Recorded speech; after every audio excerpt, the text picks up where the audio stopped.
ఇంకా శివని గగన్ ఇంటికి తీసుకొస్తాడు. ఇంకా శారద అడుగుతుంది ఎవరు ఇతను అని చెప్పి. శివ అమ్మ ఈరోజు నుంచి మా ఇంట్లోనే ఉంటాడమ్మా, మన ఇంట్లోనే ఉంటాడని చెప్తా ఉంటాడు.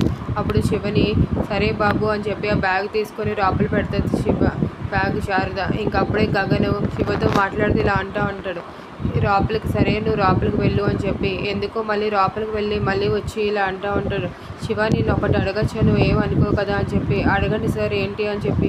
ఈ బొమ్మ నా గదిలో నేను పెట్టుకుందాం అనుకుంటున్నాను, నువ్వేమంటావు అని చెప్పి. సరే సార్ తీసుకోండి దాని ఏముంది అని చెప్పి ఇస్తాడు. ఇంకా గగన బొమ్మను ముట్టుకున్న వెంటనే మనకి ఇలా చూపిస్తూ ఉంటాడు. ముందు తన ఆ బొమ్మలో పాపని కాపాడడం, ఆ పాప గుర్తుకు రావడం, తన పేరు సిరిమూప, అవన్నీ కూడా గుర్తుకొస్తూ ఉంటాయి గగన్కి. ఇంకా చూసి తెగ అవన్నీ గుర్తు తెచ్చుకుంటూ ఉంటాడు. శివ అడుగుతారు ఎందుకు సార్ అని. ఏమీ లేదు అని చెప్తూ ఉంటాడు ఇంక గగన్. ఇంకా చెర్రీ వచ్చి భూమితలో చెప్తూ ఉంటాడు, మీ తమ్ముడు శివని మా అన్నయ్య వాళ్ళ ఇంట్లో పెట్టాను, ఇంకా తనకి ఏ ప్రాబ్లం ఉండదు, మా అన్నయ్య చాలా జాగ్రత్తగా చూసుకుంటాడు భూమి అని చెప్పి.